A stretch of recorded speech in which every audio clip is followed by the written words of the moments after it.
9ನೇ ತರಗತಿ ಸಮಾಜ ವಿಜ್ಞಾನ ಅಧ್ಯಾಯ 4 ವಿಜಯನಗರ ಸಾಮ್ರಾಜ್ಯ ಮತ್ತು ಬಹಮನಿ ರಾಜ್ಯ ಪ್ರಶ್ನೋತ್ತರಗಳು.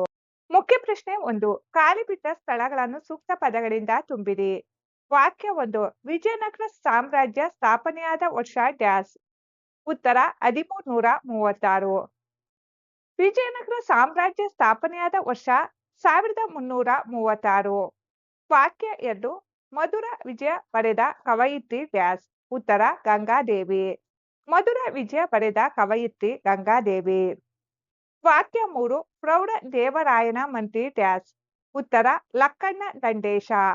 ಪ್ರೌಢ ದೇವರಾಯನ ಮಂತ್ರಿ ಲಕ್ಕಣ್ಣ ದಂಡೇಶ.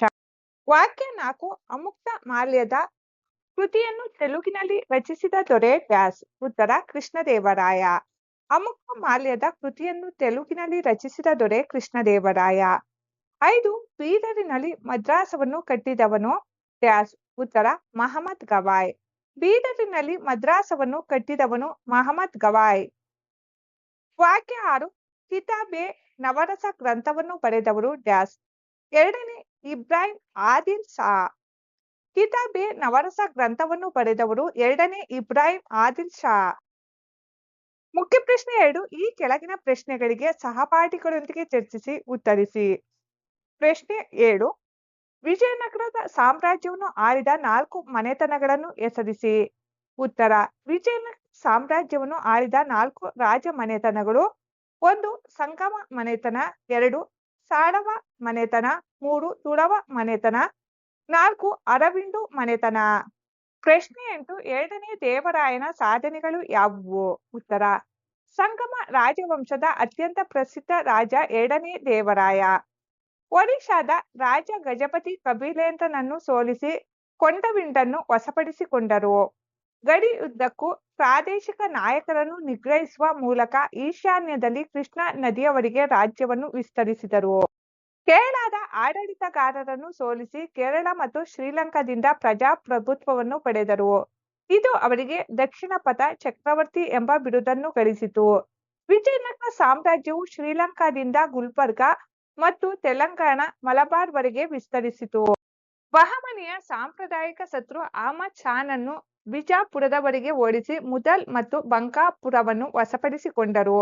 ಎರಡನೇ ದೇವರಾಯ ಇತರ ಧರ್ಮಗಳ ಬಗ್ಗೆ ಸಹಿಷ್ಣುನಾಗಿದ್ದರು.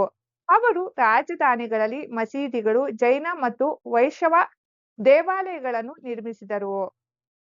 ಪ್ರಶ್ನೆ 9. ಕೃಷ್ಣದೇವರಾಯನು ಅಧಿಕಾರಕ್ಕೆ ಬಂದಾಗ ಎದುರಿಸಿದ ಸಮಸ್ಯೆಗಳನ್ನು ತಿಳಿಸಿ. ಉತ್ತರ ಕೃಷ್ಣದೇವರಾಯನು ಅಧಿಕಾರಕ್ಕೆ ಬಂದಾಗ ರಾಜ್ಯವು ವಿವಿಧ ಸಂಕೀರ್ಣ ಆಂತರಿಕ ಮತ್ತು ಬಾಹ್ಯ ಸಮಸ್ಯೆಗಳನ್ನು ಎದುರಿಸಿತ್ತು. ಹೊಸ ಸಮುದ್ರ ಮಾರ್ಗದ ಮೂಲಕ ಆಗಮಿಸಿದ ಯುರೋಪಿಯನ್ನರು ತಮ್ಮ ವಸಾಹತುಗಳನ್ನು ಸ್ಥಾಪಿಸಿದರು. ಉತ್ತರದ ಮೊಘಲರು ದಕ್ಷಿಣದಲ್ಲಿ ತಮ್ಮ ರಾಜ್ಯವನ್ನು ವಿಸ್ತರಿಸಲು ಪ್ರಯತ್ನಿಸಿದರು. ಬಹಮನಿ ರಾಜವಂಶದ 5 ಶಾಹಿ ರಾಜ್ಯಗಳು ಪ್ರಬಲ ಸುಲ್ತಾನರಾದವು ಮತ್ತು ಕೃಷ್ಣದೇವರಾಯನೊಂದಿಗೆ ಯುದ್ಧದಲ್ಲಿ ತೊಡಗಿದವು.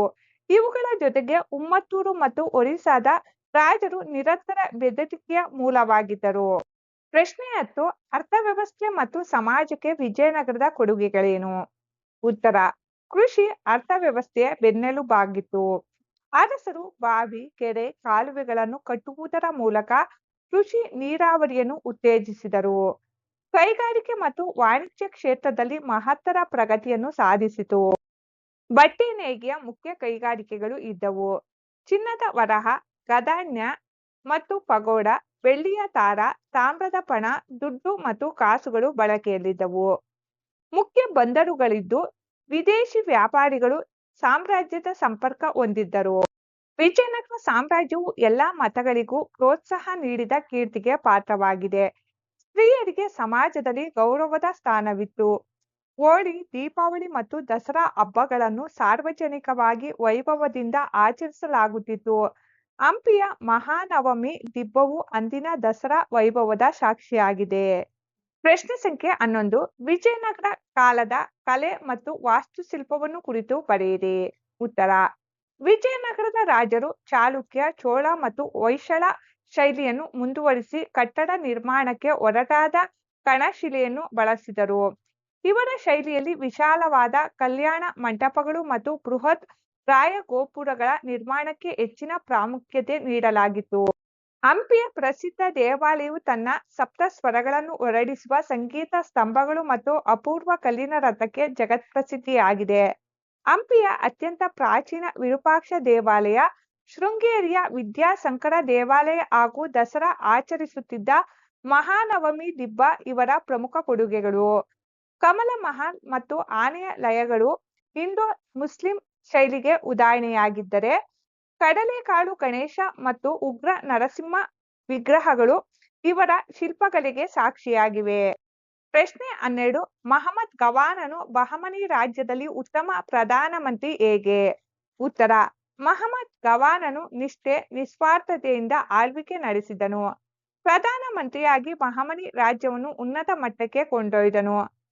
ಆತನು ಇಸ್ಲಾಂ, ಮತಶಾಸ್ತ್ರ, ಕಾನೂನು, ಅರಬ್ಬಿ ಮತ್ತು ಪರ್ಷಿ ಭಾಷೆಗಳಲ್ಲಿ ಪಂಡಿತನಾಗಿದ್ದನು. ಕೊಂಕಣ, ಗೋವಾ ಮತ್ತು ಬೆಳಗಾವಿಗಳನ್ನು ವಶಪಡಿಸಿಕೊಂಡನು. ಒಡಿಶಾದ ಮೇಲೆ ದಾಳಿ ಮಾಡಿ ಕೊಂಡವಿಂದು ಪ್ರದೇಶವನ್ನು ಗೆದ್ದನು. ಕಂಚಿಯ ಮೇಲೆ ದಾಳಿ ಮಾಡಿ ಅಪಾರ ಸಂಪತ್ತನ್ನು ತಂದನು. ಆತನ ಅಚ್ಚುಕಟ್ಟಾದ ಆಡಳಿತ ಮತ್ತು ದಿಗ್ವಿಜಯಗಳಿಂದ ಬಹಮನಿ ರಾಜ್ಯದ ಕೀರ್ತಿ ಹೆಚ್ಚಿತು. ಬೀದರಿನಲ್ಲಿ ಭವ್ಯವಾದ ಮದ್ರಾಸ ಸ್ಥಾಪಿಸಿದನು. ಪ್ರಶ್ನೆ 13. ಬಹಮನಿ ಸುಲ್ತಾನರ ಆಡಳಿತ ಕಂದಾಯ ವ್ಯವಸ್ಥೆಯನ್ನು ತಿಳಿಸಿ. ಉತ್ತರ: ಕೇಂದ್ರ, ಪ್ರಾಂತೀಯ ಹಾಗೂ ಗ್ರಾಮ ಆಡಳಿತ ಎಂಬ 3 ಭಾಗಗಳಿದ್ದವು. ಆಡಳಿತವು ಇಸ್ಲಾಂ ಮತಶಾಸ್ತ್ರದ ಆಧಾರದ ಮೇಲೆ ನಡೆದಿತ್ತು. ಸುಲ್ತಾನನೇ ಆಡಳಿತದ ಸರ್ವೋಚ್ಚ ಮುಖ್ಯಸ್ಥ ಹಾಗೂ ಅತ್ಯುನ್ನತ ನ್ಯಾಯಾಧೀಶನಾಗಿದ್ದನು. ಮಹಮ್ಮದ್ ಗವಾನನು ಆಡಳಿತ ಸೌಲಭ್ಯಕ್ಕಾಗಿ ರಾಜ್ಯದ 4 ಪ್ರಾಂತ್ಯಗಳನ್ನು 8 ಘಟಕಗಳಾಗಿ ಮತ್ತು ಅವುಗಳನ್ನು 15 ಸರ್ಕಾರಗಳಾಗಿ ವಿಂಗಡಿಸಿದ್ದನು. ಆಡಳಿತದ ಕೊನೆಯ ಘಟಕ ಗ್ರಾಮಗಳಾಗಿದ್ದು, ಪಟೇಲ ಕುಲಕರ್ಣಿಗಳು ಇದನ್ನು ನೋಡಿಕೊಳ್ಳುತ್ತಿದ್ದರು.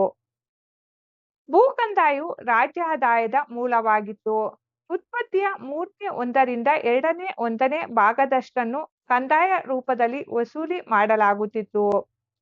ಮನೆ, ಗಣಿ, ಹೊಗೆಸೊಪ್ಪು, ಹುಲ್ಲುಗಾವಲು, ವ್ಯಾಪಾರ, ವೃತ್ತಿ ಸೇರಿದಂತೆ 50 ಬಗೆಯ ತೆರಿಗೆಗಳಿದ್ದವು. ಪ್ರಶ್ನೆ 14.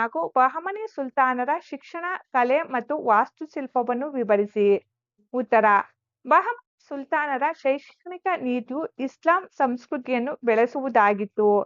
ಮಸೀದಿಗಳ ನಿಯಂತ್ರಣದಲ್ಲಿದ್ದ ಮಕ್ತಾಬ್ ಎಂಬ ಶಾಲೆಗಳಲ್ಲಿ ಅಕ್ಷರ ಜ್ಞಾನ, ಕಾನೂನು, ಕಾವ್ಯ, ಅಲಂಕಾರ ಶಾಸ್ತ್ರಗಳನ್ನು ಬೋಧಿಸುತ್ತಿದ್ದರು. ಮದ್ರಾಸಗಳು ಉನ್ನತ ಶಿಕ್ಷಣದ ಕೇಂದ್ರಗಳಾಗಿದ್ದವು. ಸುಲ್ತಾನರು ಇಂಡೋ-ಶಾಸನಿಕ್ ಶೈಲಿಯ ವಾಸ್ತುಶಿಲ್ಪ ಬೆಳೆಸಿದರು. ಜಾಮಿಯಾ ಮಸೀದಿ, ಇಬ್ರಾಹಿಂ ರೋಜಾ, ಗೋಲ್ ಗುಂಬಜ್, ಗಗನ್ ಮಹಲ್, ಅರಸ್ ಮಹಲ್ಗಳು ಇವರ ಪ್ರಮುಖ ಸ್ಮಾರಕಗಳಾಗಿವೆ. ವಿಶ್ವದ ಶ್ರೇಷ್ಠ ಕಟ್ಟಡಗಳಲ್ಲಿ ವಿಜಯಪುರದಲ್ಲಿರುವ ಗೋಲ್ ಗುಂಬಜ್ ಒಂದಾಗಿದೆ.